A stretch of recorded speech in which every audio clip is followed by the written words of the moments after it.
Oke, kita masuk ke pertemuan 2 ya. Ini kebetulan saya agak bermasalah di webcam-nya, jadi nggak bisa on, tapi mudah-mudahan nanti sudah bisa lagi kalau minggu depan. Jadi saya pakai komputer yang lain.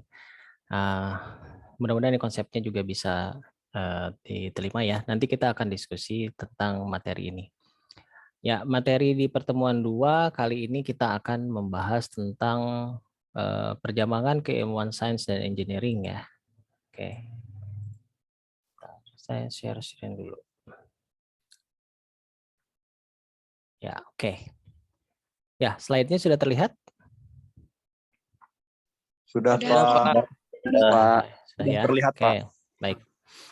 Ya, kita lanjut ya. Ya, di sini ada pembahasannya tentang percabangan keilmuan sains dan engineering. Kalau minggu kemarin kita sudah membahas tentang konsep dan teknologi ya, di mana konsep itu merupakan dasar dari sebuah teknologi dan teknologi itu bisa terwujud apabila ada ilmu ya, ilmu di tengah-tengah untuk merealisasikan konsep tersebut. Nah, ilmu ini banyak ya, banyak cabangnya ya. Ilmu ini banyak cabangnya, sehingga kita akan mempelajari percabangan ilmu yang ada di dunia ini ya. Yang sekarang kita kenal ada 2 bagian besar, yaitu keilmuan tentang sains dan engineering. Nah, di sini yang tadi saya jelaskan, konsep itu dasar ya, dasar dari sebuah produk teknologi. Jadi ujungnya adalah produk gitu. Nah, di tengah-tengah inilah ada ilmu dan tekniknya ya, atau ada keilmuan sains, ilmu yang mendasarinya, dan ada keilmuan engineering, yaitu tekniknya, teknik untuk merealisasikan ilmu tersebut. Ya, sederhananya sih ilmu ini adalah teorinya gitu ya, sementara engineering ini adalah prakteknya seperti itu. Jadi kedua hal tersebut ini sangat berkaitan untuk menciptakan sebuah teknologi ya, sebuah teknologi yang berdasarkan konsep yang sudah dirumuskan seperti itu. Nah, di sini kita lihat dulu ya, apa satu-satu kita lihat keilmuan sains dan engineering itu apa sih ya gitu. Jadi keilmuan sains itu didefinisikan sebagai pengetahuan ya, pengetahuan sistematis yang diperoleh dari suatu observasi. Jadi suatu observasi, suatu penelitian dan uji coba yang mengarah pada penentuan sifat dasar. Nah, sifat dasar atau prinsip sesuatu yang sedang diselidiki, dipelajari dan sebagainya. Jadi di sini pengertian yang pertama itu adalah sebuah pengetahuan dasar ya, sebuah pengetahuan dasar hasil dari penelitian dan uji coba. Kemudian pengertian yang kedua adalah pengetahuan sistematis tentang alam dan dunia fisik yang diperoleh melalui pengamatan. Nah, ini lagi-lagi ya, pengamatan itu kan sama aja dengan observasi ya. Pengamatan dan pengalaman. Nah, di sini pengalaman fisik. Jadi mengalami gitu loh. Jadi proses observasi itu juga ada proses kita mengalami untuk mendapatkan ilmu tersebut ya. Nah, contohnya yang sudah menjadi ilmu, dasar-dasar ilmu adalah seperti keilmuan botani, fisika, kimia, biologi, zoologi dan sebagainya ya. Yang berhubungan dengan ilmu pengetahuan alam. Nah, lalu ada yang ketiga adalah bidang pengetahuan atau penelitian yang berhubungan dengan serangkaian fakta ya, atau fakta yang terorganisir secara sistematis yang dapat dijelaskan secara logis dan wajar. Nah, ini kata kuncinya adalah logis dan wajar. Jadi setiap ilmu sains itu harus berdasar gitu ya, harus berdasarkan menghubungkan fakta-fakta yang ada sehingga bisa dijelaskan secara logis dan bisa diterima kewajarannya seperti itu. Nah, ini yang mendasari sebuah ilmu sains, dan dia ada 3 pengertian di sini atau 3 pendapat tentang keilmuan sains itu seperti apa.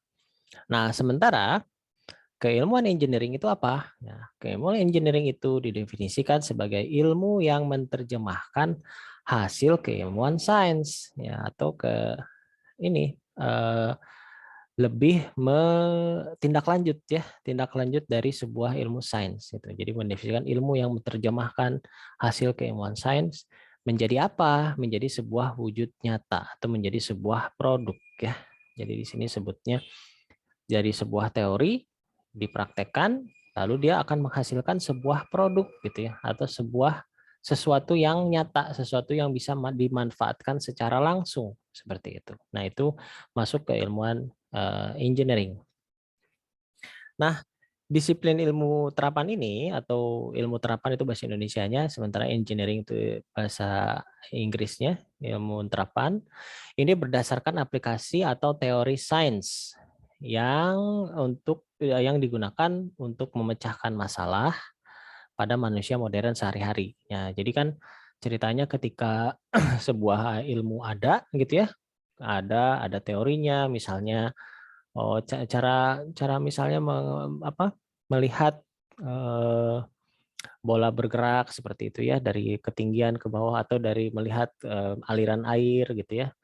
Nah, itu kan proses ketika terjadi keilmuan gitu, ya. Jadi keilmuan sains. Nah, ketika sudah paham gitu, ya, sudah paham, oh ya, air pasti bergerak dari atas ke bawah. Terus oh ya, bola itu pasti mengeliling dari ketinggian ke bawah. Nah, ada hukum-hukum apa, gravitasi dan lain sebagainya. Nah, akhirnya dari keilmuan dasar tersebut, bisa nggak ya saya membuat sesuatu produk berdasarkan ilmu tersebut? Nah, seperti itu. Jadi pertanyaannya seperti itu. Ketika bisa, maka disitulah mulai ada keilmuan-keilmuan baru atau disebut sebagai keilmuan terapan, keilmuan engineering, yang memadukan beberapa keilmuan dasar gitu, ya. Jadi beberapa keilmuan dasar seperti engineering yang digunakan untuk membuat sebuah produk. Kita akan bahas lagi seperti ke sainsnya, ya. Tadi dijelaskan sains itu adalah keilmuan dasar, ya, seperti itu.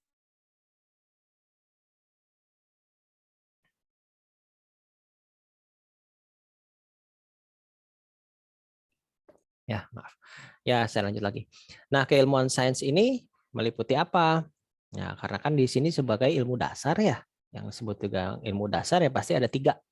Yang pertama matematika, ilmu alam, dan ilmu sosial gitu. Nah, kalau matematika ini ilmu hitung gitu, ya, ilmu hitung, karena setiap keilmuan itu pasti ada proses menghitungnya. Makanya di sini ada istilah matematika itu adalah induk dari segala ilmu, karena memang setiap ilmu itu pasti ada proses perhitungan. Nah, baik ilmu sosial maupun ilmu alam itu pasti ada proses perhitungannya, pasti menggunakan angka gitu, ya. Nah, di situlah makanya matematika masuk ke dalam keilmuan sains. Dan ilmu pengetahuan alam, tentunya ilmu pengetahuan alam itu ilmu yang memperhatikan atau mengobservasi, menguji coba semua yang berada di alam semesta. Ya, semua yang ada di alam semesta, baik alam makro atau alam-alam mikro, ya. Alam mikro itu ya seperti mikroba seperti itu, ya. Seperti sel, atom. Nah, itu alam-alam yang kecil. Kalau alam-alam besar ya seperti yang makro itu yang bisa kita lihat dengan langsung gitu, atau kita observasi menggunakan teleskop kalau kita ingin melihat sesuatu yang lebih besar di luar seperti itu. Itu menggunakan ilmu pengetahuan alam. Lalu ada ilmu pengetahuan sosial, ya, ilmu pengetahuan sosial. Nah, kalau ini lebih ke sekelompok disiplin ilmu akademis yang mempelajari aspek-aspek yang berhubungan dengan manusia dan lingkungan sosialnya, ya, seperti ekonomi, sosiologi, akuntansi, politik, hukum, dan sebagainya. Ada dasar-dasar ilmunya. Ilmu sosial, ilmu politik, ya, ilmu ekonomi gitu, ya. Nah, ini masih masuk ke ranah keilmuan sains gitu, keilmuan yang berhubungan dengan dasar ilmu gitu, ya. Berhubungan dengan dasar ilmu. Nah, sekarang kita lihat berdasarkan dasar-dasar ilmu yang ada, terciptalah sebuah keilmuan engineering. Nah, keilmuan engineering ini ya macam-macam ya bentuknya, karena itu merupakan perpaduan dari ilmu-ilmu dasar gitu, ya. Perpaduan dari ilmu-ilmu dasar seperti ilmu mekanika gitu, ya, terus teknik kimia, teknik mesin, ya, teknik industri, elektro, sipil, arsitektur, astronomi, teknik informatika yang sekarang kita sedang belajar, teknik geologi dan sebagainya ya. Jadi di situ cirinya gitu ya antara ilmu sains dan ilmu engineering itu, kalau ilmu sains biasanya dia terfokus ke satu bidang ya, ke satu bidang dasar, bidangnya di bidang dasar, ingatnya bidang dasar. Tapi kalau keilmuan engineering itu sudah mulai memadukan beberapa keilmuan dasar gitu ya. Contoh misalnya teknik informatika, dia pasti membangun yang contoh kita pelajari sekarang. Ya, dia menggabungkan beberapa keilmuan dasar ya, seperti keilmuan matematikanya jelas ya, berhitung ya, logika berpikir dan sebagainya. Terus di situ juga ada keilmuan yang lain seperti apa, selain matematika ada algoritmanya, ada proses berpikirnya, ada proses belajar untuk mengorganisir sebuah proyek informatika gitu ya, pembuatan software. Nah, itu juga kan nanti ada berhubungan dengan ilmu sosialnya, berhubungan dengan orang seperti apa berkomunikasi untuk merumuskan masalah dan sebagainya. Jadi cirinya memang sebuah keilmuan engineering itu terdiri dari beberapa atau satu atau lebih ya, beberapa keilmuan yang lebih besar sebelumnya, keilmuan dasar disebutnya. Nah, kalau keilmuan sains ya berarti ilmu dasar gitu, ilmu dasar yang ada. Baik, sampai sini ini saya akan lebih ngebahas tentang keilmuan informatika, tapi sebelumnya setelah ini saya ingin diskusi dulu ya dengan yang ada, dengan yang hadir sama di sini supaya aktif nih kelasnya ya. Oke. Baik, pertanyaannya begini, ada pertanyaan yang sebetulnya apa? Ya, ini bagus didiskusikan. Bila keilmuan seni ya, seni itu masuk ke ilmuwan atau tidak gitu. Silahkan, ada yang bisa Izin menjawab? menjawab, Pak.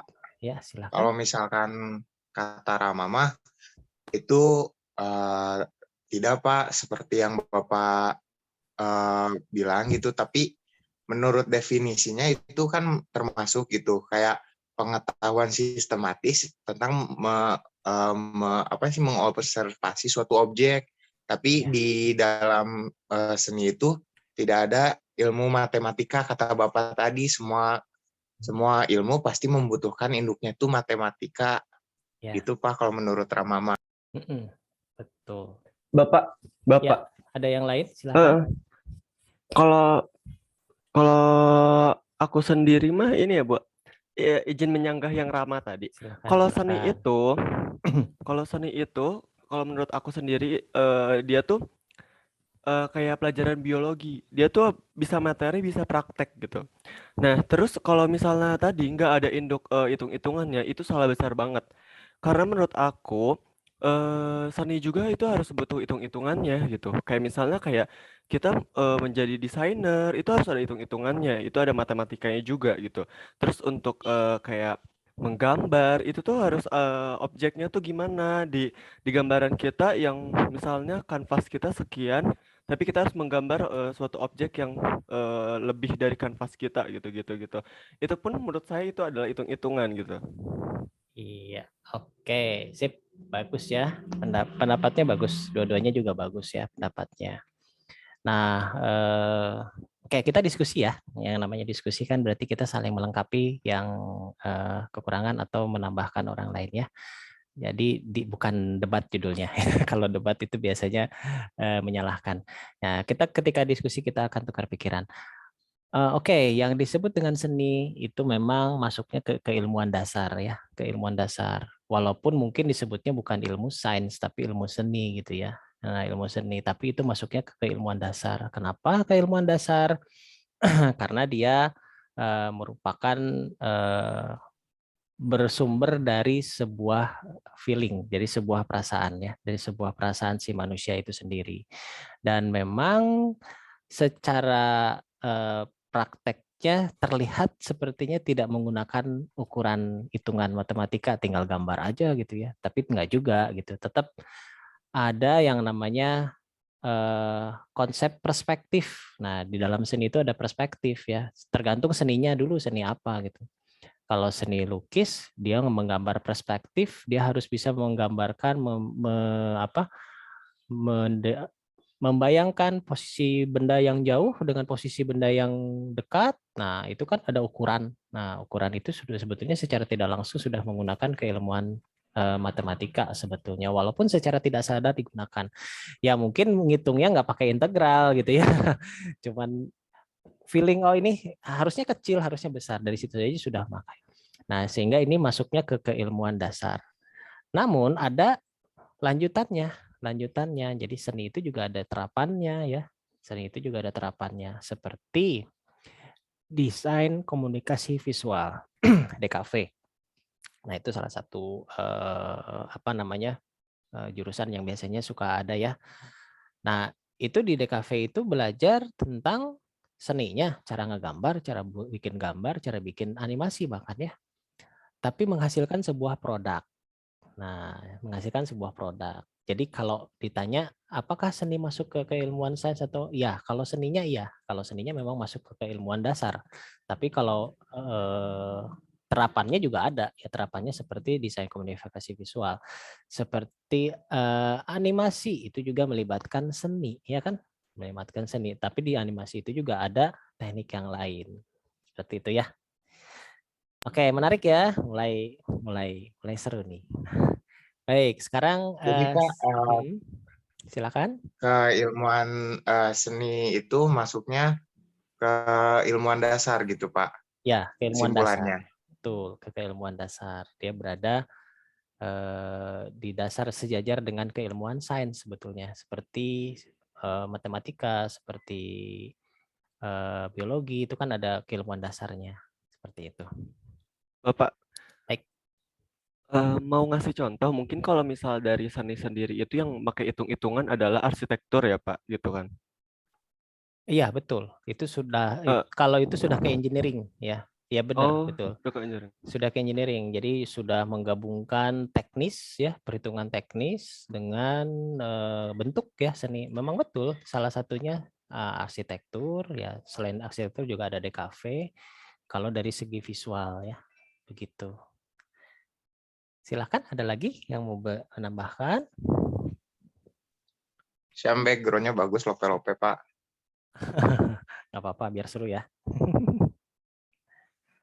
Ya Pak, penuh cinta kan hidup tuh harusnya Cie. gitu, biar indah gitu. Oke, Lah, lopi sip. lah pokoknya mah.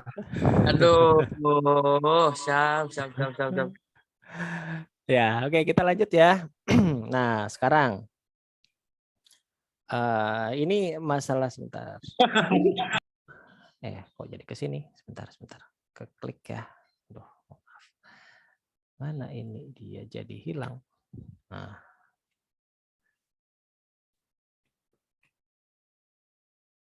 Oke, nah. Slide-nya masih ada ya? Masih terlihat nggak slide-nya? Masih, Pak. Masih Pak, Siap, masih. masih tadi, Pak. Tadi takutnya ke close gitu ya.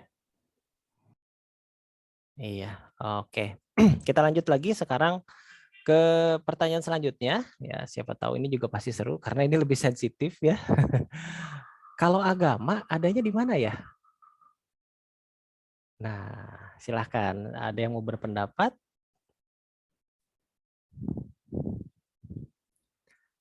Keilmuan agama itu berada di mana? Apakah di engineering atau keilmuan dasar? Kalau menurut Rama di keilmuan dasar Pak. Dasar. Betul ya. Keilmuan dasar. Ada lagi? Enggak sih Pak, paling Keilmuan dasar, Pak. keilmuan dasar. Keilmuan dasar Apa ya. itu keilmuan dasar? Ya, keilmuan dasar itu seperti sains juga gitu. Bahkan agama itu mencakup keseluruhan sebetulnya ya, mencakup keseluruhan.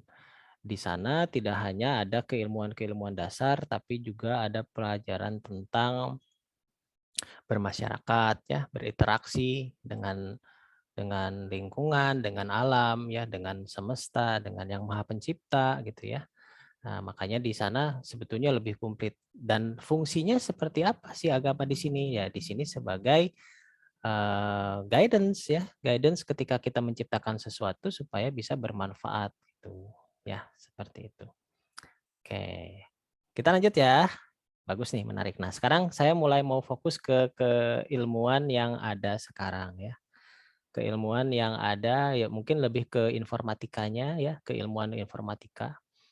Nah, supaya kita lebih menjurus. Nah, di keilmuan informatika itu sebagian besar secara garis besar ya, secara garis besar itu terbagi menjadi 3 ya, menjadi 3 keilmuan. Yang pertama teknik informatika, yang kedua sistem informasi, yang ketiga adalah teknik komputer. Nah, seperti apa nih? Yang pertama teknik informatika. Nah, kalau di sini teknik informatika itu menekankan kepada perancangan sebuah software ya, sebuah ragam algoritma software. Nah, di sini biasanya kalau di sebuah perguruan tinggi itu dia memiliki nama prodi seperti teknik informatika, teknik ilmu komputer, ilmu komputasi, ilmu matematika komputasi itu masih masuk ke teknik informatika ya. Nah, di sini lebih besar untuk terfokus kepada perancangan perangkat lunak software ya, pembuatan sebuah software. Di sini ada analisis numerik, matematiknya juga ada, lebih ke pengembangan sebuah software, membuat software itu seperti apa gitu ya. Nah, tujuannya itu sebetulnya dirancang untuk memenuhi kebutuhan tenaga-tenaga muda terampil yang profesional di bidang teknologi informasi atau praktisi-praktisi yang membuat sebuah software ya, lalu mengembangkannya dan misalnya bisa membuat sebuah perusahaan dan bisa menghasilkan sebuah produk perangkat lunak baik itu digunakan di sebuah perusahaan atau oleh masyarakat umum. Nah, seperti itu. Jadi tujuannya kalau teknik informatika itu lebih kepada softwarenya begitu. Nah, sistem informasi itu apa? Nah, kalau sistem informasi itu lebih menekankan kemampuan dalam merancang gitu ya, dalam merancang, mengembangkan dan menerapkan sistem informasi organisasi. Nah, sistem informasi ini dia lebih luas bahasannya dibandingkan teknik informatika. Kenapa lebih luas? Karena dia lebih membahas tentang sistem manajerial, lebih ke sistem manajerial dibandingkan ke teknisnya gitu ya, ke teknisnya. Kalau informatika tuh lebih banyak ngeprogramnya, bikin codingnya gitu ya. Tapi kalau untuk sistem informasi itu lebih banyak ke analisisnya, ke analisis sistem lah gitu. Nah, tujuan akhirnya dari sebuah cabang ilmu sistem informasi itu akan membentuk seorang analis gitu ya, seorang analis software. Analis software dan analis sistem. Yang dimana yang disebut sebagai sistem itu kan tidak hanya berupa software saja, tapi bagian-bagian lain pun itu mencakup sebagai sebuah sistem. Misalnya komponen-komponen lain seperti manusianya, bagian-bagiannya. Nah, itu juga masih ke dalam sistem. Nah, bagaimana merancang sebuah komponen-komponen, membangun sebuah sistem yang melibatkan software gitu ya. Nah, di situ dipelajari di sistem informasi. Nah, memang bakal ada dua kubu programmer dan kubu analis gitu. Nah, seorang sistem informasi dia harus paham programming. Tentunya dia harus paham, tapi tidak harus menguasai, tapi harus paham. Tidak harus menguasai sampai detail, tapi harus paham caranya seperti apa untuk merealisasikan suatu kode program. Sehingga dia bisa merumuskan, merancang ini tampilannya harus seperti apa, fungsinya buat apa, kegunaannya seperti apa, kekurangannya di mana, apa yang harus ditambahkan dan dikurangkan. Jadi lebih ke analis gitu. Cuma belum tentu seorang analis itu bisa menjadi programmer yang canggih gitu ya. Nah, tapi begitu juga sebaliknya, seorang programmer belum tentu dia bisa melihat segala sesuatu secara umum, secara global. Dia juga perlu informasi tambahan. Nah, sehingga dalam sebuah tim, seorang analis dan seorang program itu biasanya bekerja sama. Jadi saling menutupi kekurangan sehingga bisa menciptakan tim yang bagus. Nah, pada akhirnya, pada perjalanannya, keduanya pasti menguasai. Jadi analis dia pasti tahu program kayak gini seperti ini bikinnya oleh programmer. Dan pada akhirnya juga programmer juga apabila pada level tertentu dia sudah bisa menguasai sistem analisis, dia akan naik juga menjadi seorang analis seperti itu. Seterusnya. Nah, begitu ya. Selanjutnya kita ke teknik komputer. Nah, ini teknik komputer ini lebih ke komputer engineering atau lebih ke hardware ya. Nah, di sini pembelajaran tentang hardware komputer yang berhubungan dengan microcontroller, chips ya, prosesor komputer, dan tapi bukan hanya merakit ini ya, bukan hanya merakit komputer, tapi lebih ke si hardware-nya. Nah, bahkan di sini pun ada istilah yang mungkin sering didengar seperti IoT, Internet of Things. Nah, itu adalah menggabungkan teknik komputer ya, terus softwarenya juga ya, dan sistemnya juga bagaimana itu berjalan sehingga terciptalah IoT. Jadi IoT ini udah tiga keilmuan ini harus bergabung gitu, nggak bisa salah satu karena itu mencakup keseluruhan. Nah, tujuan ini adalah untuk membuat sebuah seorang yang membuat sebuah alat gitu, alat-alat programming. Nah, biasanya dia lebih menekankan kepada hardware pembangunan. Contoh lah ya, misalnya software-software sederhana, misalnya software yang menghubungkan SMS gitu ya dengan mematikan lampu dari jarak jauh gitu. Nah, itu kan pakai hardware, microcontroller, pakai chips. Nah, itu yang bisa gitu, bisa seperti itu. Nah, terus misalnya membuat sebuah alat gitu ya, alat untuk sensor ini apa? Sensor untuk ketinggian air di toren misalnya. Nah, itu juga sama ya, itu pakai pakai teknik komputer di situ, pakai microcontroller. Nah, memang lebih lebih dekatnya ke elektro ya, lebih ke dekatnya ke elektro. Tapi di sini kenapa kok masuknya ke komputer? Karena ada programmingnya. Programmingnya di mana? Programming hardware-nya, yaitu menggunakan bahasa assembler. Nah, bahasa assembler di situ makanya di situ masuk ke ranah bidang teknik komputer. Nah, oke, sampai sini ada yang mau bertanya sebelum kita langsung ke sana ya. Ini kita lebih banyak diskusi ya untuk materi kita ya karena lebih banyak ke kasus-kasus yang ada. Silahkan, ada yang mau bertanya tentang keilmuan informatika.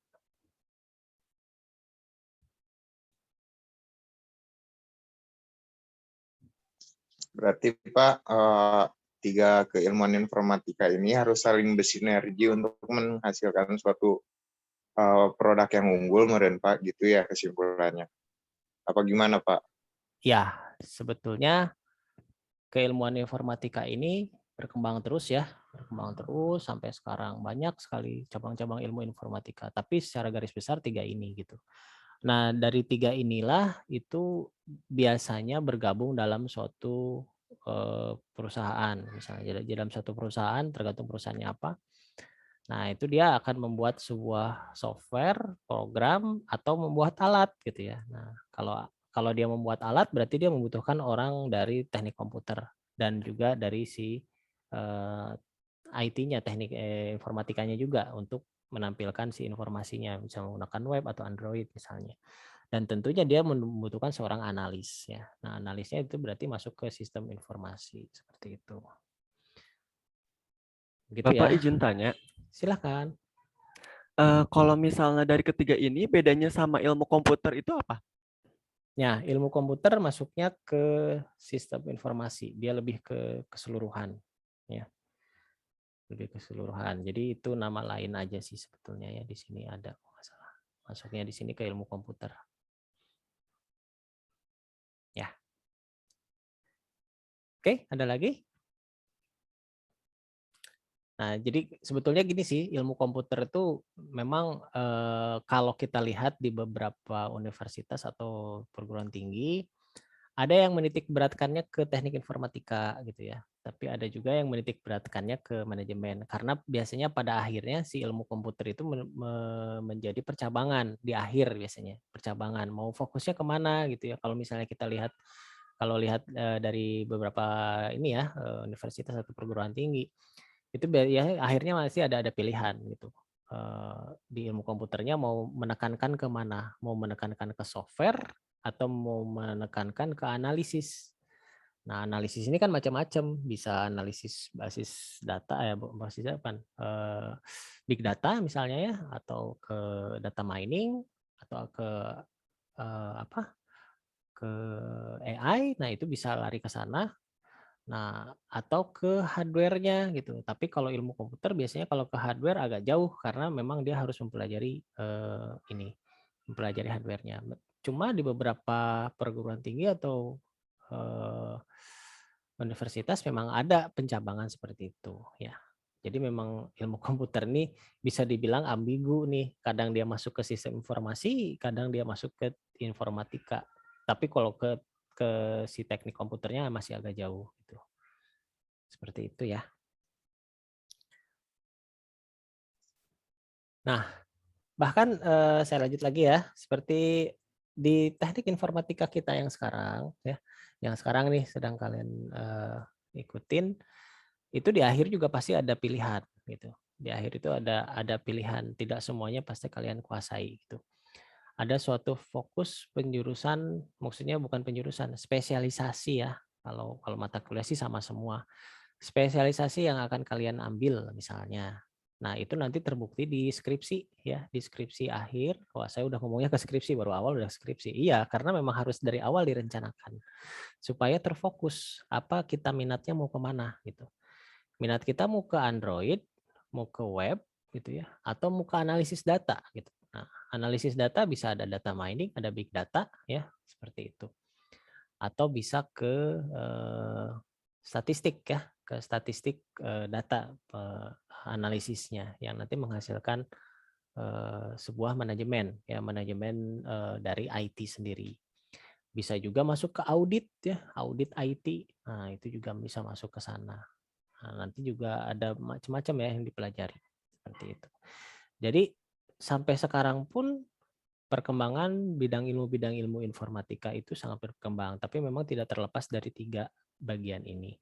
Nah, seperti tadi yang saya singgung tentang IoT, IoT itu hubungannya dengan ini apa namanya? Ketiga aplikasi ini, misalnya bisa ke informatikanya, teknik informatikanya, bisa ke sistem informasinya, melihat sistemnya, bisa ke teknik komputernya, seperti itu. Oke, silahkan. Ada yang mau ditanyakan?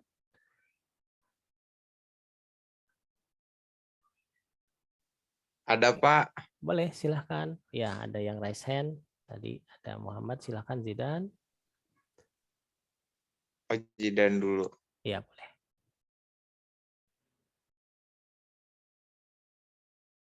Oh ya, Zidan dulu deh. Silahkan Zidan. Kalau enggak, ya udah Rama dulu nih. Nggak ngerespon kayaknya Zidannya. Sudah Rama dulu deh. Pak, Silahkan. mau nanya, kalau misalkan di kampus kita itu fokus jurusannya apa aja ya Pak, kalau misalkan di bidang teknik informatika? Oke, ya kalau di kita sebetulnya tidak ada penjurusan secara spesifik ya, tidak ada penjurusan spesifik karena nanti pada di akhirnya kan tidak ada mata kuliah pilihan yang secara spesifik. Nah, semuanya dipelajari. Namun nanti kita yang menentukan gitu, kita yang menentukan sendiri maunya lebih fokus kemana gitu ya, lebih fokus kemana. Karena kan sebetulnya perkuliahan yang diberikan itu kan tidak sedetail mungkin sampai habis, tetap ada sistem pembelajaran sendiri ya, seperti itu. Cuma kalau judulnya informatika gitu ya, judulnya informatika nih, teknik informatika, berarti ke arah software gitu ya, ke arah software development gitu, ke arah pembangunan sebuah software gitu. Nah, cuman kan tidak semua mahasiswa juga bisa menguasai program secara keseluruhan ya. Otomatis kita bisa kasih alternatif yang lain seperti data mining, analisis penerimaan IT atau audit ya yang masih berhubungan dengan informatika. Namun lebih sedikit codingnya gitu. Tapi secara kurikulum itu lebih ke software, lebih ke software engineering gitu. Secara kurikulum lebih ke software engineering. Seperti itu. Nah, walaupun nanti output terakhirnya waktu skripsi ya boleh memilih nggak usah bikin program, boleh, tapi bikinnya ke analisis gitu. Cuman analisisnya ya analisis yang sesuai dengan teknik informatika ya. Contohnya seperti data mining atau big data atau misalnya TOGAF ya seperti itu untuk penerimaan survei penerimaan IT seperti itu juga macam-macam lah nanti dipelajari di akhir karena belajar juga semuanya juga belajar gitu cuma nanti tinggal difokuskan untuk skripsinya yang mana seperti itu. Oke, siap Pak. Terima kasih Pak. Baik selanjutnya silakan Zidan tadi mau raise hand. Ada suaranya Pak? Ada silakan Zidan. Kalau kan tadi ada di akhir tuh ada milih bisa buat bikin software ataupun yang lain Pak kan. Sekarang tuh ada teknologi baru kan mata uang kripto gitu. Itu masuk ke ilmuwan mana Pak? Kayak binomo gitu kan Pak. Ada kan? Ya, siap. Baik, saya akan jawab langsung ya. Kalau untuk mata uang kripto itu lebih ke keuangan ya, lebih ke keuangan. Jadi lebih ke ekonomi sebetulnya, bukan ke informatika ya. Karena walaupun dia menggunakan platform web ya, menggunakan platform web, cuman di dalamnya itu bukan informatika, di dalamnya kan berbicara tentang mata uang gitu ya, tentang mata uang digital. Nah, jadi di situ bukan ranah ilmu informatika, cuman ranah ilmu ke bidang keuangan yang menggunakan platform dari informatika memang pakai platform web gitu atau platform mobile gitu ya untuk mengakses hal tersebut. Bahkan konsepnya gitu ya. Nah, konsepnya nih ya.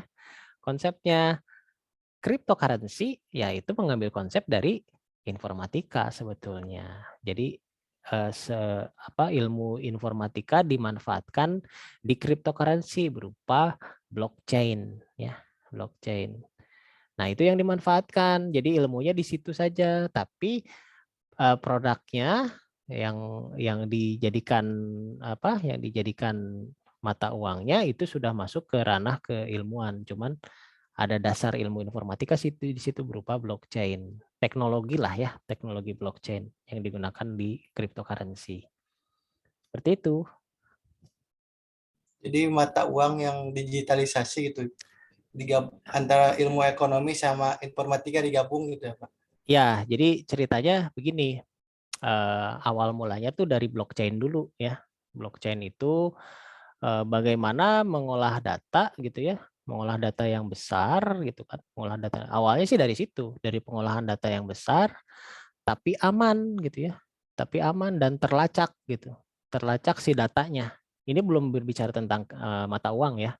Terlacak si datanya. Jadi berbicara tentang blockchain. Jadi lebih ke teknologi blockchain. Nah, si teknologi blockchain itu awalnya hanya untuk security keamanan data, pembuatan sebuah data yang dibuat secara aman gitu ya, dan bisa dilacak, bisa diakses gitu. Cuman tidak bisa dibobol gitu, tidak bisa dibobol, sehingga makanya disebutnya blockchain, istilahnya blockchain karena si data tersebut diibaratkan tercecer gitu ya, tercecer di beberapa server gitu. Namun bisa disatukan sehingga akan menyulitkan untuk dilakukan hacking gitu sebetulnya. Nah, ketika sudah ditemukan teknik blockchain ini, nah orang mulai berpikir, wah ini berarti kita bisa manfaatkan data ini gitu ya. Maksudnya teknologi kita bisa manfaatkan karena dari sisi security-nya tinggi dan sisi transparansinya juga bagus terlihat gitu ya. Nah, bisa dimanfaatkan. Nah, otomatis muncullah ide uang digital. Nah, cryptocurrency. Nah, tentunya ketika sudah mulai ide keluar uang digital, nah di situ ilmu ekonomi masuk gitu. Ilmu ekonomi masuk di situ. Ilmu ekonominya yang mana? Ya ketika si koin itu jumlahnya harus berapa dan jumlah penggunanya harus berapa dan itu akan menentukan nilai koinnya, gitu kan ya. Nilai koinnya. Jadi di situ prinsip ekonomi ada. Prinsip ekonomi apa di situ? Jika koinnya banyak tersebar di luar, banyak sekali tersebar di luar, tidak eksklusif, otomatis akan murah, gitu kan ya. Tapi kalau misalnya si koinnya itu hanya dikuasai oleh sebagian orang besar gitu, maka si koin itu akan naik dan value-nya akan terus naik. Nah, sehingga kalau kita lihat contoh seperti Bitcoin kan nggak tiba-tiba langsung harganya sampai 1 M gitu ya. Sekarang sih turunnya sekitar 600-an. nggak tiba-tiba segitu gitu. Ada posisinya dia mulai masih kecil gitu, cuman Rp1 segitu, terus dia naik. Nah, prinsip-prinsip ekonomi dipakai di situ untuk meningkatkan si nilai mata uangnya ketika terjadi transaksi, ya, transaksi jual beli. Oh, naik nih dengan harga sekian, nah, naik harganya terus akhirnya ketika demand-nya bertambah, kebutuhannya bertambah, ada satu masa ketika itu Bitcoin menambah jumlah koinnya itu yang tadi berapa juta jadi naik lagi berapa juta. Dan jumlahnya pun masih tetap sekarang. Nah, akhirnya dilakukan pertukaran ya, pertukaran data. Nah, di situ ada prinsip ekonominya, ada teknologi blockchain-nya yang menjaga si data tersebut bisa aman gitu. Nah, karena teruji dia aman gitu, ya akhirnya digunakan gitu ya, berkembang gitu. Wah, orang bisa nih bertransaksi menggunakan koin yang sudah ada, koin virtual gitu. Sebetulnya kalau dilihat kenapa koin virtual, karena sebetulnya kita hanya mempertukarkan data, ya kan? Hanya mempertukarkan data sebetulnya, fisiknya nggak ada gitu. Fisiknya nggak ada gitu, fisiknya nggak ada, dia hanya mempertukarkan datanya sekian. Tapi cara mendapatkan data tersebut kita membutuhkan kolateral, begitu kan? Membutuhkan kolateral. Itulah yang menyebab si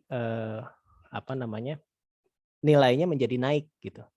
Jadi ketika membeli data misalnya 1 Bitcoin dulu, gitu, 1 Bitcoin itu saya harus deposit gitu ya, menyimpan ke sebuah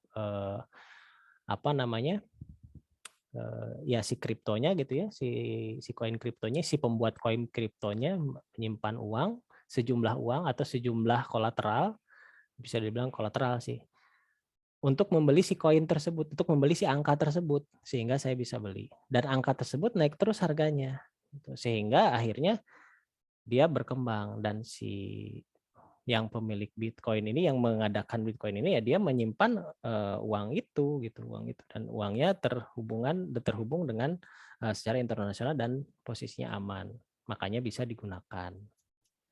Seperti itu ya. Ya, ada lagi yang mau bertanya? Seru nih kalau udah ngebahas tentang Bitcoin atau cryptocurrency. Pak, kata Restu main kripto itu haram nggak Pak? Itu kembali lagi ke keyakinan ya, keyakinan gitu. Karena agama itu bersifat pribadi ya. Agama itu bersifat pribadi. Artinya kita tidak usah istilahnya bukan tidak usah, maksudnya gini loh. Setiap orang itu pasti punya pemahaman tentang agama itu sampai mana gitu. Nah, hal itu yang biasanya kadang-kadang suka diperdebatkan gitu. Nah, padahal sih yang namanya agama itu pribadi gitu ya. Namanya agama itu pribadi, keyakinan itu pribadi gitu. Karena yang tahu benar dan salah itu ya tetap yang Maha Pencipta. Kita hanya mengikuti anjuran atau bukan anjuran ya, ajaran lah ya, ajaran-ajaran yang sudah diajarkan oleh ini kita profet kita ya, atau rasul kita lah gitu. Nah, itu yang kita terima. Dan ajaran-ajaran itu kan dari Tuhan langsung gitu. Nah, namun setiap orang memiliki kadang-kadang penerimaan yang berbeda-beda, dan inilah yang menjadi perdebatan yang sangat panjang dan akhirnya menyebabkan ya banyak ini gitu, banyak blok-blok, tidak masalah ya, karena itulah keragaman manusia, perbedaan manusia. Yang terpenting adalah dari sekian banyak perbedaan itu kita bisa membangun sesuatu yang bermanfaat. Nah, kalau misalnya dibilang main kripto itu haram atau enggak, ya saya nggak bisa menentukan haram atau tidaknya ya, karena bukan ininya saya gitu, bukan wewenangnya saya untuk menentukan itu. Silahkan kalian tentukan sendiri ini haram atau tidak gitu. Bagaimana penggunaan? Kalau menurut saya bagaimana penggunaan gitu ya. Bagaimana penggunaan. Ini pendapat saya ya, penggunaan. Penggunaannya mau kayak apa gitu ya. Toh sebetulnya kalau uang yang ada kalau kita gunakan secara tidak baik tetap aja haram ya. Tapi kalau kita gunakan dengan baik ya baik juga kan hasilnya seperti itu. Ya. Ya Pak. Tadi Restu nanya soalnya Pak. Ya nggak apa-apa, silahkan itu sih ya masing-masing gitu. Sebagai bahan kajian, boleh silahkan. Oke, yang ada Raisen lagi nih, Candani, silahkan Candani. Pak izin bertanya, Boleh. kalau untuk menjadi programmer itu keilmuan informatika yang paling mendalam yang dipelajari itu yang mananya, Pak? Oke. Apakah program. teknik, sistem, atau teknik komputer? Ya, baik. Sip, makasih Candani. Nah, untuk jadi programmer, nah otomatis kita harus menguasai dasar-dasar programming ya, dasar-dasar programming. Nah, dasar-dasar programming itu biasanya lebih banyak dibahas di teknik informatika gitu ya. Dasar-dasar programming seperti algoritma ya. Terus di algoritma itu kan belajar praktek ya gitu. Nah, makanya di semester 1 ini masih umum bahasannya ya. Dan pasti ada pertanyaan, kenapa sih kok belajar C++ gitu ya di algoritma? Kenapa nggak langsung aja ke Java gitu ya? Yang saya sukanya ke Java. Kenapa nggak langsung aja ke Android, di pemrograman Android atau ke web gitu ya? Nggak nyampe nanti gitu ya, nggak akan bisa. Makanya dia jadi dasar dulu. Nah, kenapa belajar C++ dulu? Karena lebih umum dari seluruh dasar programming itu bisa dipelajari dari yang sederhana dulu, dari C++ misalnya, dari C++ atau bahasa C. Nah, itu yang diperkuat ya. Jadi lebih banyak ke informatikanya. Nanti ketika sudah pelajari algoritma, sudah menguasai, oh ya cara bikin algoritma seperti ini. Pakai pseudocode ya. Sekarang udah mulai belajar kan, pakai flow map, pakai deskripsi. Nah, nanti dikembangkan lagi ke programnya. Programnya pakai yang sederhana dulu, misalnya pakai C++. Nah, ketika sudah menguasai, oh ya algoritmanya seperti ini, programnya nanti bentuknya kayak begini. Nah, ketika mempelajari program yang baru, misalnya berpindah nih setelah dari C++, berpindah ke PHP, naik ke atas. Nah, dari PHP itu, kode programnya mirip, konsepnya mirip. Nah, sehingga yang beda apa? Hanya si bahasanya, bahasa pemrogramannya. Ibaratnya begini, kalau seorang bayi gitu ya, belajar bicara gitu ya. Belajar bicara, dia pasti belajar bahasa induknya dulu, bahasa ibunya dulu gitu ya. Contoh misalnya orang Indonesia, ya pasti dia belajar bahasa Indonesia. Nah itu, dia pelajari dasar-dasar bicaranya kayak gimana. Nah itu seperti kita mempelajari algoritma. Algoritma cara kita berbicara seperti apa. Mengeluarkan bahasa seperti apa, pakai bahasa Indonesia. Nah, kan sudah jelas tuh di bahasa Indonesia tuh ada subjek, predikat, objek, cara menyampaikannya seperti apa, ada kalimat, ada paragraf dan lain sebagainya. Nah, ketika kita sudah menguasai, oh ya saya sudah bisa berbicara, saya sudah berbicara bahasa Indonesia. Ingin belajar bahasa Inggris. Nah, otomatis kan nggak dari awal lagi ya, nggak dari awal cara membicara seperti apa, cara berbicara seperti apa, tapi yang dipelajari adalah padanannya, seperti misalnya berlari bahasa Indonesianya apa, terus bahasa Inggrisnya apa kan, run gitu kan, berlari, running seperti itu. Oh ya cari padanannya, mulai kan dari situ. Nah sama di programming juga sama, misalnya di C++ cara menampilkan itu menggunakan perintah printf atau cout gitu ya, cout, printf. Nah nanti ketika belajar di PHP perintahnya berubah, echo misalnya perintahnya. Tapi fungsinya sama, menampilkan data. Nah, itu yang terjadi. Jadi memang kalau ditanya kalau jadi programmer apa ya dasarnya dulu. Dasarnya apa? Ya algoritma gitu. Algoritma dulu. Itu yang diperkuat. Ketika sudah kuat baru mempelajari salah satu bahasa pemrograman. Nah, ketika sudah mempelajari bahasa pemrograman, selanjutnya bisa mempelajari bahasa pemrograman lain dan bisa memperdalam gitu, atau misalnya langsung ke Android itu bisa, karena sebetulnya sama aja ya, hanya bahasanya saja yang berbeda. Seperti itu ya Candani ya. Baik, ada lagi yang mau bertanya, silahkan. Pak, Oke. Izin bertanya Pak, Ya, silahkan Rifki. kalau kita belajar di VirtualBox itu Pak, Mm-mm. itu masuknya ke teknik apa ya Pak? VirtualBox. Nah, sebetulnya ini sudah menggabungkan beberapa teknologi ya. Salah satunya ya cloud ya, cloud computing di situ sudah ada gitu. Nah, kalau mempelajari di situ itu biasanya lebih ke simulasi ya. Nah, apa namanya? Menggunakan hardware yang sudah ada di server gitu. Nah, kita tinggal memanfaatkan tersebut menggunakan aplikasi yang ada. Tapi prosesnya sih sama aja gitu. Proses belajarnya sama aja, hanya alatnya aja yang berbeda sebetulnya ya. Seperti itu sih sebetulnya. VirtualBox itu sendiri apa Pak? VirtualBox. VirtualBox. Halo? Sebentar.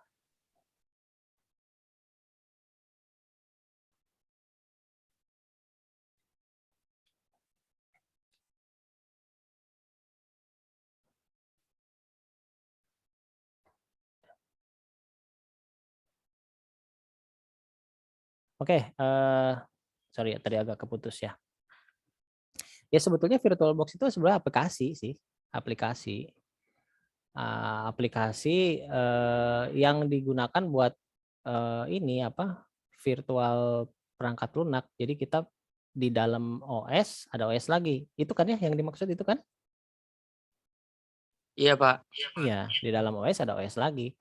Jadi sebetulnya sama aja gitu. Jadi dengan kita punya komputer. Jadi kayak gini, kita punya komputer nih, terus tapi komputer kita OS-nya Windows gitu. Windows-nya misalnya Windows 10 gitu. Terus kita pengen belajar Linux gitu. Kita pengen belajar Linux. Nah, ada dua cara ya dengan cara kita menginstal Linux-nya pada komputer yang sama dengan membagi partisi atau dengan cara VirtualBox gitu. Nah, kalau VirtualBox itu kita bikin aplikasi, si aplikasi tersebut seolah-olah memvirtualkan sebuah komputer, sebuah perangkat komputer. Nah, si sebuah perangkat tersebutlah, jadi seolah-olah di situ ada hard disknya, ada prosesornya, yang sebetulnya perangkat kita sendiri gitu, perangkat kita sendiri yang dijadikan itu. Nah, lalu ketika kita menginstal VirtualBox-nya dinyalakan, makanya kan ketika VirtualBox dinyalakan itu ada pilihan ini mau apa environment-nya gitu. Environment-nya mau Windows, mau Linux gitu kan, atau mau Macintosh sekalian gitu. Nah, nanti setelah kita install nah baru jadi seolah-olah dalam OS itu dalam komputer kita di dalam Windows kita ada Windows lagi di dalamnya atau ada Linux lagi gitu. Terus kalau kita belajar di sana ya sama aja kayak kita belajar dengan langsung gitu ke komputer langsung. Hanya caranya saja yang berbeda seperti itu. Begitu ya.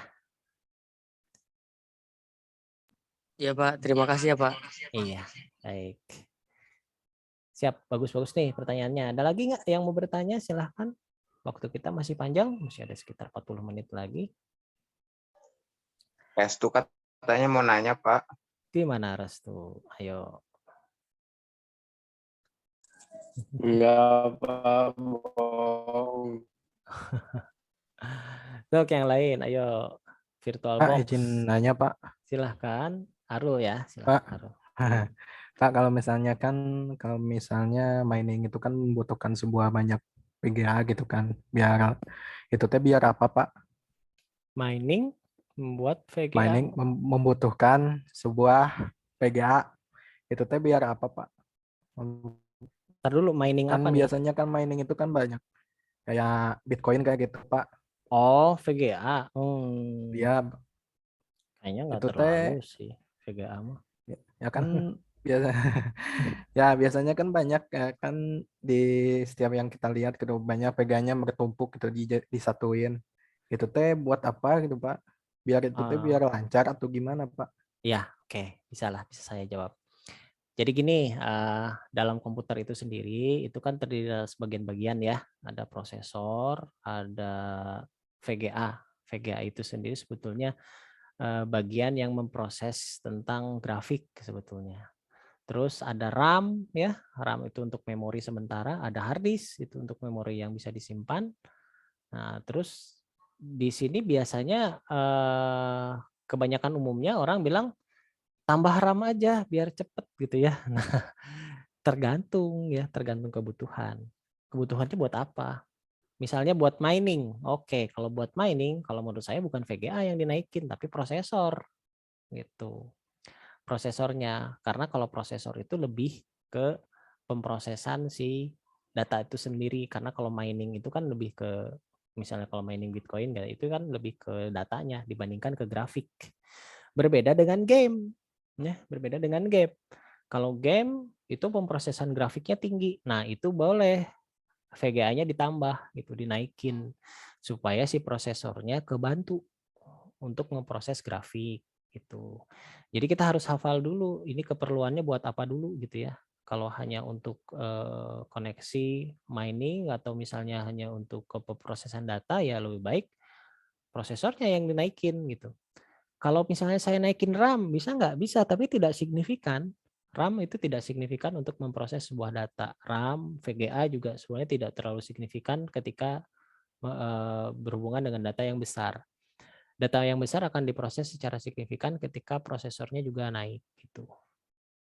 Nah, lebih ke sana. Berbeda dengan game ya. Kalau gamenya misalnya game yang bentuknya 3D ya itu udah pasti pemrosesan grafik tinggi. Itu nggak bisa pakai VGA biasa gitu. Dengan prosesor yang udah canggih pun kalau VGA-nya kurang ya nggak bisa ini gitu, nggak bisa mengcover grafik yang akan dihasilkan seperti itu. Gitu ya. Jadi kita lihat kebutuhannya dulu untuk apa. Gitu.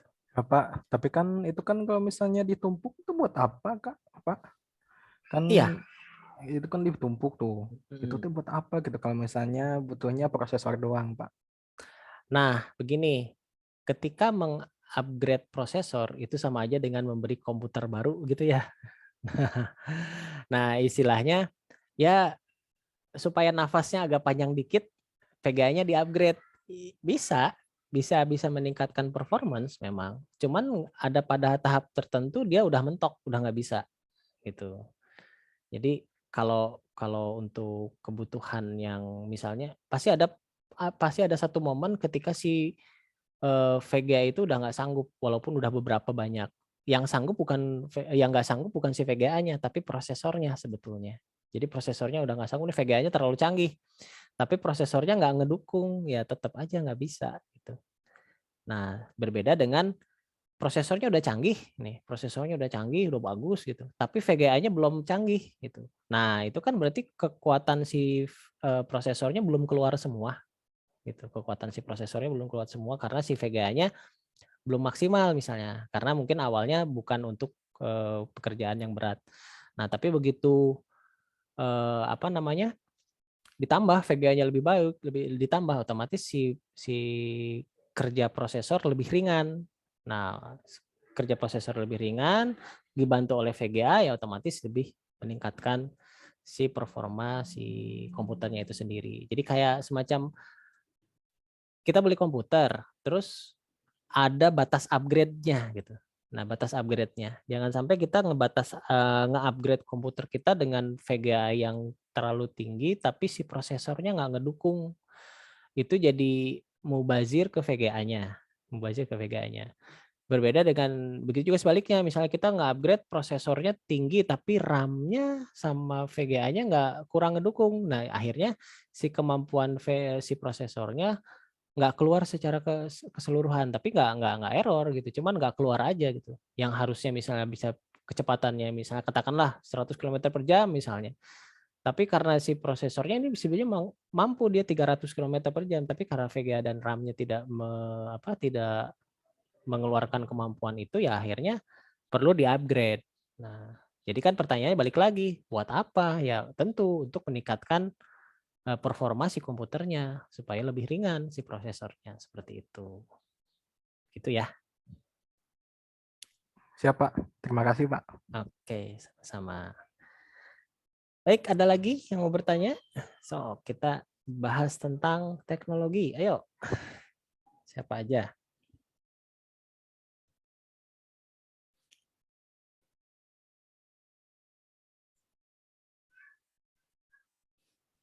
Pak, Ya, silakan. mau nanya, Oke, Rama, silakan. akhir-akhir ini ada masalah gak sih Pak yang memerlukan butuhan ke akhir-akhir ini ada masalah nggak gitu Pak yang membutuhkan tenaga dari teknologi tapi yang masih belum terpecahkan gitu Pak, Oh ya, biar baik. biar Mm, kita mm. biar kita bisa gitu ada motivasi buat nanti kita jadi penemu apa gitu ke depannya bising gitu Oh, bisa gitu. menyelesaikan gitu. Ya, larinya ke sana. Oke. Sebetulnya kalau ditanya ada masalah apa? Masalah ada tiap hari ya. Tiap hari ada. Dan orang pun banyak yang mencoba menyelesaikan masalah itu gitu. Nah, otomatis ya sebetulnya kita bisa melihat artinya gini loh. Kan pertanyaan ini mengarahkan gimana nanti kita posisikan kita ada di mana gitu kan ya. Dengan situasi yang sekarang posisi kita akan ada di mana gitu. Apakah kita bisa menjadi seorang penemu atau kita bisa masuk ke dalam suatu lingkungan yang sedang menyelesaikan sebuah masalah. Nah, kalau dilihat dari yang sekarang sedang isu sekarang yang sedang menarik itu adalah tentang isu AI ya kan, tentang isu artificial intelligence. Nah, di sini isu tentang AI ini masih sangat berkembang, artinya peluangnya masih besar gitu. Peluangnya masih besar untuk bisa berkembang. Nah, itu bisa salah satu jalan misalnya yang akan dipelajari dari sekarang gitu. Karena pasti ke depannya sudah dunia AI. Ya, sudah dunia AI sekarang. Walaupun sekarang kita nggak sadar nggak sadar sudah terlibat ya di dunia AI itu sendiri. Seperti misalnya kita sering browsing di YouTube, terus ada suggestion, ya, ada suggestion dari videonya, itu sudah menggunakan AI. Ya, membuat suggestion itu sudah menggunakan AI. Terus ketika kita mengetik searching di Google, begitu pas waktu ngetik aja sudah mulai ada suggestion itu juga sama menggunakan text recognition. Itu juga sama salah satu cabang AI. Nah, sehingga kalau ditanya permasalahan apa, kompleks ya. Kalau permasalahan macam-macam. Cuman kalau secara umum yang sekarang sedang aktif ramai itu adalah AI ya. Nah, itu bisa ke sana. Bahkan ada yang menghubung-hubungkan antara mekanika dengan AI dengan biologi gitu ya. Nanti akhirnya jadi biotek gitu. Bisa gitu. Yang kalau digambarkan sih kayak semacam apa namanya? Alat yang berhubungan dengan manusia gitu ya. Harus yang berhubungan dengan manusia. Misalnya alat-alat seperti apa? Robot gitu ya, robot yang dibuat yang digunakan untuk bisa menyelesaikan permasalahan manusia yang dianggapnya rutin gitu, yang bisa membuat kejenuhan gitu. Nah, itu bisa dimanfaatkan. Sekarang udah terlihat gitu, udah mulai terlihat ada. Nah, makanya ketika ada terjadi suatu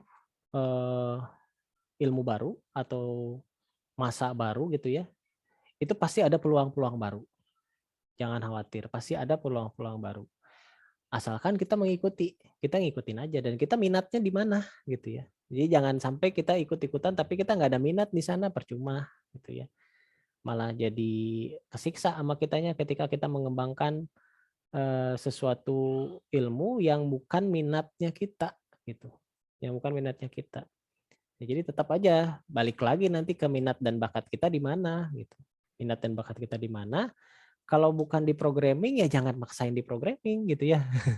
Tapi kalau saya minatnya di programming, oh udah paksakan maksudnya lakukan segala sesuatu yang bisa mendukung minat tersebut. Contohnya seperti itu ya paling. Gitu. Silahkan. Ada lagi? Apa sudah cukup jelas? Bapak Gimana? mau tanya. Silahkan, Syam. Nah, kalau misalnya bedanya berkembang dengan inovasi itu apa sih, Pak? Itu ada kesamaan atau beda? Dalam Berkembang teknologi ya, Pak? dalam teknologi ya, berkembang dan Iya. inovasi. Oke, dari katanya aja udah beda sih ya sebetulnya. Inovasi dan berkembang. Nah, kalau inovasi itu ya menurut pengamatan saya sih inovasi itu adalah sebuah ide baru ya. ide baru gitu. Nah, ide baru itu yang bisa menciptakan sesuatu hal baru. Nah, itu kan jadi sesuatunya baru nih, inovasi, jadi ide-ide baru menciptakan hal yang baru. Nah, berkembang itu adalah efek dari inovasi. Nah, itu. Ketika sudah ada inovasi, ada ide baru, ada cara baru, menghasilkan sebuah produk baru dengan cara baru, otomatis sesuatu yang biasanya dia misalnya kecil, dia akan berkembang. Nah, jadi proses berkembang itu hasil dari sebuah inovasi sebetulnya. Nah, itu. Seperti itu. Jelas kan berbeda, dari katanya aja udah beda gitu. Tapi kalau dirunut ya seperti itu. Inovasi dulu baru bisa berkembang gitu. Iya Pak, makasih. Iya, Nah, sama-sama. kalau dalam teknologi itu dibutuhkan motivasi nggak sih Pak? Jelas ya, dibutuhkan sebuah motivasi. Apa sih motivasi? Nah, harus tahu dulu ya. Ininya apa gitu. Motivasi itu kan sebuah dorongan ya, sebuah alasan untuk melakukan sesuatu. Nah, kalau nggak ada motivasi, apa yang mau dilakukan gitu ya? Karena tidak ada dorongannya gitu. Tidak ada dorongan, tidak ada apa keinginan lah istilahnya. Nah, otomatis harus ada suatu inovasi, apa tuh suatu motivasi yang mendasari pekerjaan tersebut gitu, kegiatan tersebut apa. Nah, biasanya si motivasi ini bisa menghasilkan sebuah inovasi-inovasi baru. Biasanya kayak gitu. Contoh ya, wah saya ingin katakanlah begini ya, katakanlah misalnya kita berbicara di dunia IT lah, dunia teknologi gitu ya. Saya pengen rumah yang canggih gitu ya, memiliki teknologi canggih, semuanya serba komputer. Awalnya kan gitu ya, dari mimpi kan gitu, dari mimpi. Pokoknya mau saya pasang chip ini, saya pasang sensor ini, sensor ini. Nah, itu kan awalnya dari situ dulu tuh. Nah, timbul kan motivasi, itu jadi motivasi. Oke, saya ingin menciptakan mimpi saya gitu kan dari situ. Bagaimana caranya? Ya kan.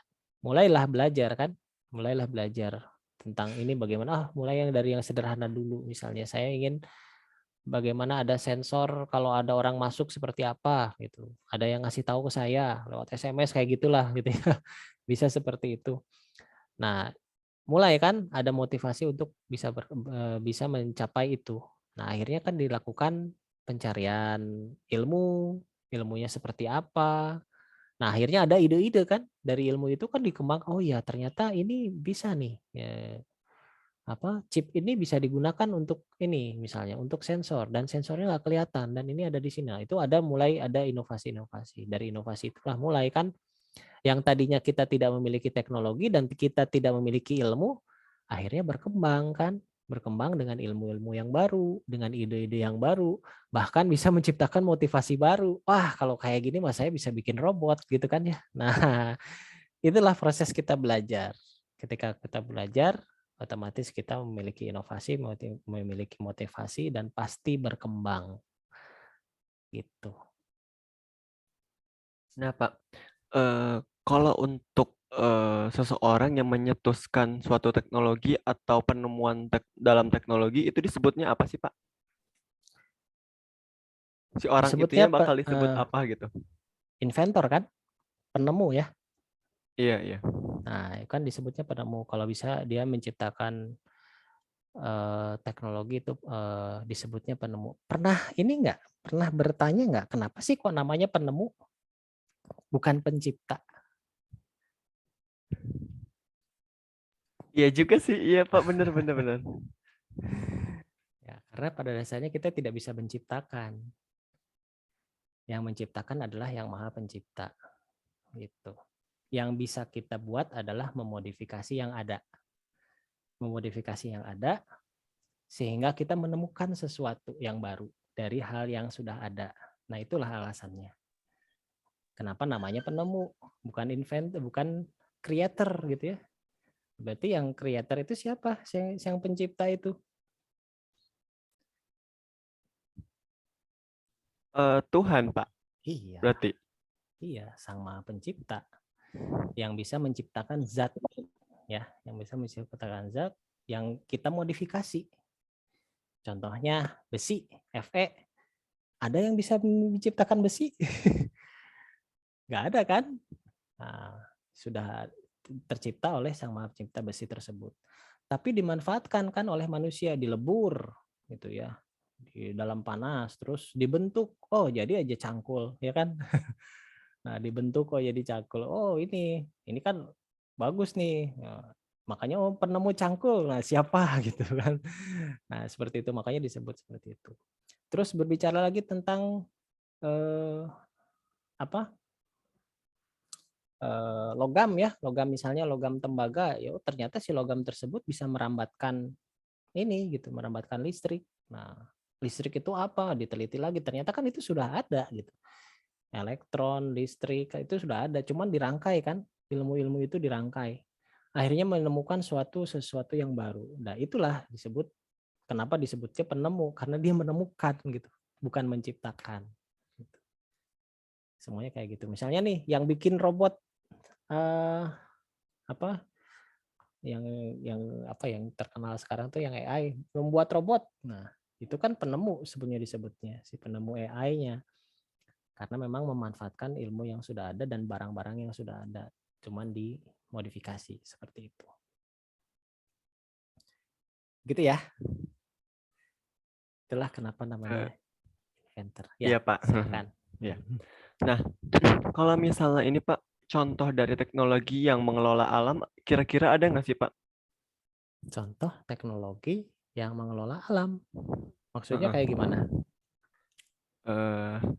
Maksudnya misalnya kayak mesin gitu, bisa dia tuh mengelola alam, tapi ya dengan bantuan manusia agar dia tuh bekerja gitu Pak, sistemnya gitu. Mati meren. Bagaimana? Tadi siapa Rama? Gimana Rama? Mengamati meren, kira aku mengelola gitu Pak. Ya mengelola alam ya. Tergantung alamnya mau segede apa yang mau dikelola kan. Kan kalau kan alam tuh ada alam mikro, ada alam makro kan ya. Kalau alam mikro kan kita berbicara tentang atom. Nah, otomatis teknologi yang yang mengurusi tentang alam mikro ya teknologi atom atau kita kenalnya ilmunya adalah mekanika kuantum. Jelas bisa kita kontrol alamnya di situ. Jadinya apa? Jadinya teknologi nuklir. Nah, teknologi nuklir kita memanfaatkan alam mikro yang ada di molekul-molekul atom. Nah, itu ya contohnya kalau misalnya ditanya, ya itu salah satunya teknologi nuklir itu kan yang mengelola alam mikro. Kalau alam makro gimana yang lebih luas gitu. Nah, kalau yang lebih luas ya tergantung dari ininya apa? Skupnya. Skupnya mau satu petak rumah atau satu petak sawah, satu kelurahan gitu ya, atau satu negara atau satu planet gitu kan. Nah, atau bahkan satu galaksi gitu kan. Nah, berarti kan berjenjang teknologinya. Teknologinya yang kayak gimana dulu. Nah, kalau misalnya yang sekotak sawah ya kita kan mengelola alam yang ada di situ. Teknologinya apa? Ya traktor misalnya untuk mengelola membajak sawah supaya bisa dimanfaatkan, dikelola kan sama kita. Kita menciptakan ekosistem di situ. Ekosistem sawah. Kalau udah jadi sawahnya mah ada ulernya gitu ya, ada itunya terjadi kan ekosistem di situ. Itu kita mengelola alam yang kecil.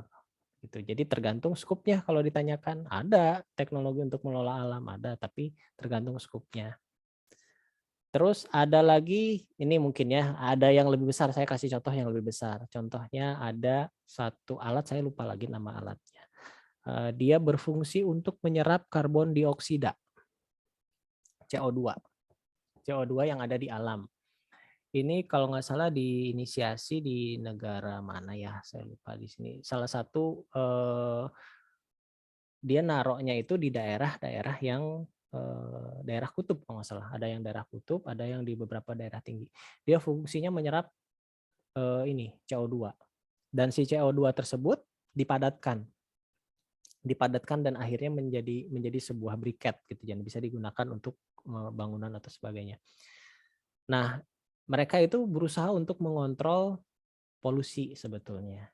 Nah, itu sebuah teknologi yang bisa digunakan. Oh, ternyata memang bisa dimanfaatkan CO2 yang ada di alam itu. Nah, otomatis kalau teknologi itu dibangun, ya CO2 yang ada di kelebihan CO2 yang ada di bumi ini itu bisa berkurang gitu. Karena memang prosesnya itu kan tidak harus terjadi proses keseimbangan ya, ketika terjadi pembakaran bahan bakar minyak yang terlalu tinggi gitu ya, itu kan menghasilkan polusi, menghasilkan CO2 yang besar. Nah, otomatis harus ada penyeimbangnya. Nah, penyeimbangnya kita bisa buat atau alam itu sendiri yang menyeimbangkan. Dengan cara apa alam sendiri menyeimbangkan? Ya dengan cara bencana. Alam menyeimbangkan sesuatu yang terjadi di sekitarnya dengan cara yang menyeimbangkan dengan cara bencana. Misalnya yang terjadi pemanasan global ya. Yang isunya kemarin pemanasan global itu kan terjadi CO2 yang sangat tinggi ya, CO2 yang sangat tinggi. Terus efeknya apa? Terjadi efek rumah kaca, panas. Nah, terus efek berantainya lagi apa? Terjadi iklim ekstrim. Jadi ada satu tempat yang tiba-tiba hujannya sangat deras, sangat lebat. Nah, itu adalah salah satu alam memproses untuk menyeimbangkan. Efeknya apa ke orang yang di sekitar ya? Ketika kita berada di badai itu ya kena lah gitu ya, kena proses penyeimbangan gitu ya. Nah, seperti itu. Contohnya seperti itu. Karena semuanya pasti mengarah ke keseimbangan. Oke, ada lagi? Bapak, Ya. kalau di dunia ini negara mana sih Pak yang paling berdominan dalam teknologi? Maksud dalam berpengaruh dalam dunia perteknologian? Untuk saat ini sih saya belum bisa nge-ranking siapa yang besar sampai yang bagus gitu. Kalau dilihat dari teknologi yang ada, Jepang bagus, sudah mulai bagus, disusul sama Korea dan disusul sama Cina juga sekarang gitu ya. Tapi jangan lupa Jerman juga bagus gitu. Nah, jadi susah nih untuk menentukan mana yang lebih dominan. Nah, karena semua negara berlomba-lomba pasti. Berlomba-lomba. Dan sebetulnya nggak masalah sih siapa yang dominan gitu. Yang penting teknologi tersebut dimanfaatkan untuk baik atau tidak gitu aja kan. Tujuannya ke sana sebetulnya. Nah, kalau teknologinya dimanfaatkan dengan baik kan nggak jadi masalah. Siapapun itu yang memegang gitu, yang memegang. Dan mungkin kebetulan kita lihat banyak perubahan di negeri Cina ya. Negeri Cina tuh perubahannya sangat besar, banyak, signifikan gitu ya. Signifikan perubahannya. Tapi Jepang juga kan ada gitu. Tentang AI masih Jepang lah. Gitu. Terus tentang India juga sebetulnya bagus dari sisi IT ya. India itu IT-nya bagus. Kenapa? Dia belajar dari Amerika gitu. Belajar dari Amerika. Di sana juga mulai bagus. Nah, jadi kalau ditanya sekarang siapa yang paling tinggi ya ambigu sekarang, belum bisa ditentukan karena memang sudah banyak sekali gitu, sudah banyak sekali yang bisa yang memiliki teknologi-teknologi baru dan ujungnya mereka kolaborasi kan. Ujungnya kolaborasi. Misalnya ini alatnya dari mana? Dari Jepang, misalnya bahannya dari mana gitu ya. Nah, pemakainya siapa gitu kan? Ujung-ujung kan pemakainya orang-orang di seluruh dunia gitu. Nah, begitu ya paling. Yang jelas sih untuk penguasaan teknologi nggak mungkin Afrika Selatan ya gitu. Itu sulit gitu untuk mereka hidup aja sulit gitu dibanding apalagi berpikir teknologi ya otomatis negara-negara yang berkembang yang levelnya sekarang udah di atas level negara berkembang. Itu yang mungkin masih bisa disebut yang memiliki teknologi. Tapi tidak menutup kemungkinan negara berkembang seperti kita Indonesia juga bisa menguasai teknologi gitu ya. Hanya bagaimana kita prosesnya untuk menguasai hal tersebut. Seperti itu. Tadi kan Pak, India juga dia dalam bidang IT itu udah cukup bagus dan saya juga pernah mendengar itu. Tapi mengapa sih Pak India masih menjadi negara berkembang? kita lihat mayoritas masyarakatnya. Nah, kebiasaan mayoritas masyarakatnya kan berbeda jauh dengan Jepang ya. Ya kan ya? Kemarin Ya, ada Pak. satu kasus, bukan kasus sih, waktu ketika Jepang banjir waktu tsunami ya. Itu ada viral itu, kok jernih ya airnya gitu ya. Padahal lagi kondisi banjir gitu. Itu kan kelihatan dari sisi disiplin orangnya, ya kan ya. Dari disiplin orangnya, dari sisi kesadaran orangnya. Itu berbeda banget dengan India. Makanya walaupun India canggih di IT, ya tetap nggak bisa dianggap sebagai negara berkembang karena memang belum bisa mengakomodir seluruh kebutuhan rakyatnya dan belum tercipta.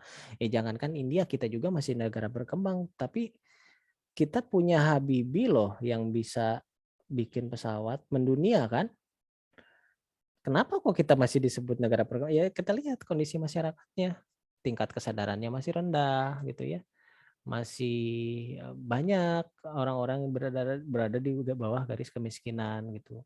Jadi orang yang berjuang setiap hari untuk hidupnya, untuk makannya itu masih banyak gitu. Dibandingkan dengan orang yang sudah mapan gitu, bukan ya sudah tenang gitu ya.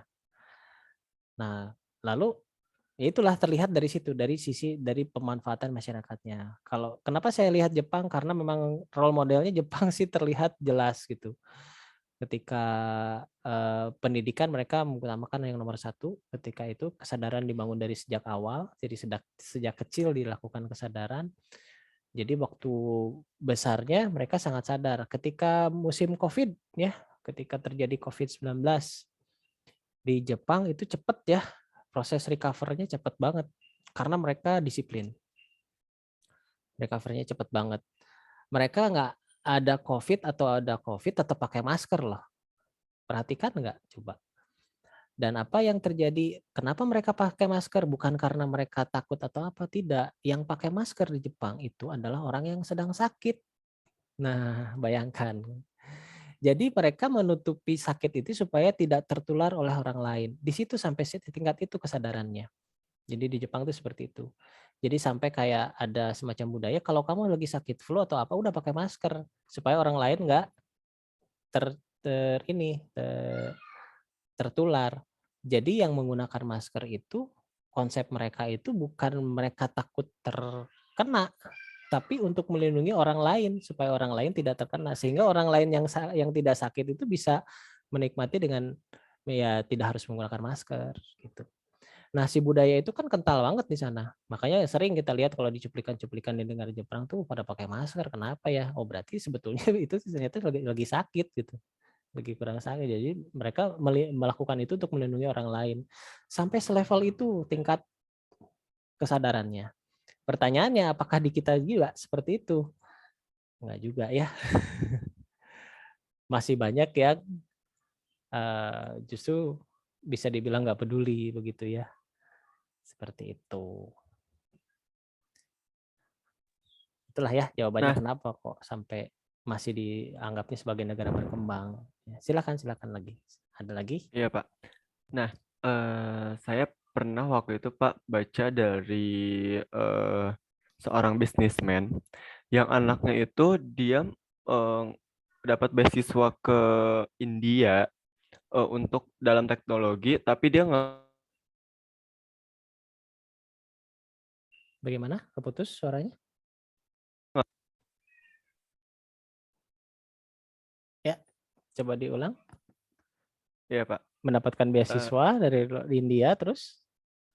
Tapi dia nggak ambil, dia malah ambil yang ke Singapura. Padahal kan kata Bapak sendiri IT-nya India itu sudah cukup bagus. Berarti mengapa ya Pak kira-kira dia nggak ambil gitu? Wah, itu Apa mungkin gara-gara yang itu budaya mereka atau kebiasaan mereka yang cukup kita unik tahu ya? yang unik gitu Pak. Apa bisa termasuk seperti itu? Saya nggak tahu juga ya, harus tanya ke orangnya nih. Logikanya gitu ya. Paling nggak tahu ya, saya nggak bisa menyimpulkan seperti itu karena ada aja sih orang kita yang belajar di India nggak masalah karena memang bisa berbaur gitu, bisa mengambil karena tujuannya dapat ilmu. Kenapa dia ngambil ke Singapura ya mungkin analisa saya mungkin lebih dekat. Singapura lebih dekat dibanding India gitu. Setengah jam aja nyampe dari Jakarta gitu kan dibanding dengan India lebih jauh. Mungkin ada pertimbangan ke sana gitu. Atau mungkin di Singapura ada saudaranya gitu ya. Kalau di sana enggak atau teman-temannya di Singapura semua. Nah, itu kan kita nggak tahu ya. Nah, seperti itu. Sama aja seperti kita memilih universitas ya. Teman-teman saya banyaknya di sini, udah di sini aja padahal yang itu bagus gitu ya. Nah, seperti itu. Ya, karena itu lebih ke subjektif sih kalau seperti itu sih. Kalau Ya Pak. lebih ke subjektif, kalau yang objektifnya itu ya berarti biasanya kasus-kasus umum sih seperti itu. Oke, makin seru nih. Pertanyaannya bagus-bagus, tapi yang lain mana nih nggak aktif? Yang lain kita screenshot dulu ya yang Restu, Pak, hadir. restu. Yang hadir hari ini kita screenshot dulu ya supaya jadi berita acara ya. Oke, yang lembar pertama silakan yang mau open video silakan. Kebetulan video saya lagi bermasalah jadi saya nggak bisa open. Ya, siap ya. Bentar, saya siapin dulu.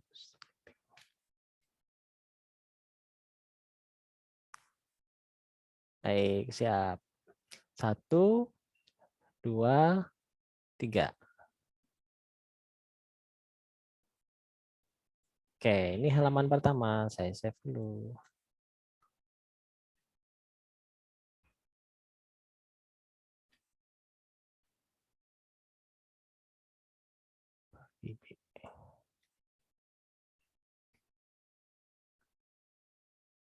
Baik, sekarang ke halaman kedua ya. Halaman keduanya.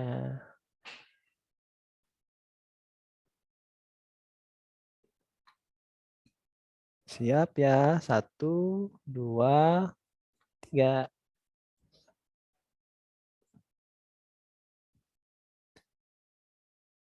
Oke, sip. Sudah saya save semua ya. Terima kasih. Baik, ada lagi yang mau ditanyakan? Saya simpulkan dulu ya. Mana tadi ini? Nah, ini ya kesimpulannya. Kesimpulan dari materi hari ini yaitu perbedaan antara sains dan engineering ya. Kalau untuk sains itu ya atau ilmu pengetahuan dasar sebetulnya sains itu ya. Seperangkat ilmu pengetahuan dan sistem yang terbukti. Jadi ada buktinya, ada terbukti secara logis gitu ya, terbukti. Ada buktinya dulu. Ada sesuatu bukti yang secara logis, baru logisnya gitu ya, belum ke alatnya.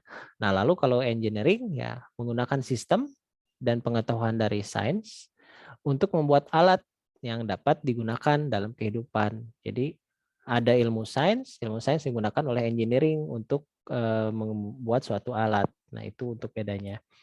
Terus contohnya untuk sains itu meliputi bidang matematika, ilmu pengetahuan alam, dan ilmu pengetahuan sosial.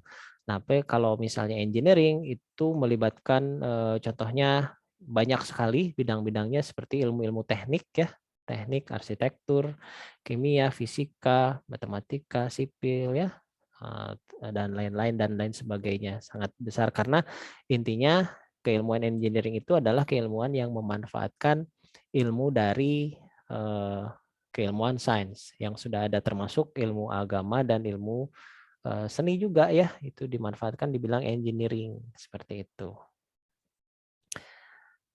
Baik, sampai sini apakah ada yang ingin bertanya? Silahkan. Mau tanya Pak, kalau untuk materi yang hari ini bakal di-share gak ya Pak? Sudah di-share di Wastu Digital, silahkan dilihat. Oh, iya. Dari kemarin Terima sih kasih, sebetulnya. Pak. Silahkan. Oh, Silahkan. apa? Tidak dilihat. Ya, nanti dilihat, cek aja di Wastu Digital. Coba aja dilihat, sudah ada bisa di-download belum? Oh iya Pak, baik Pak. Oke. Virtual, ya.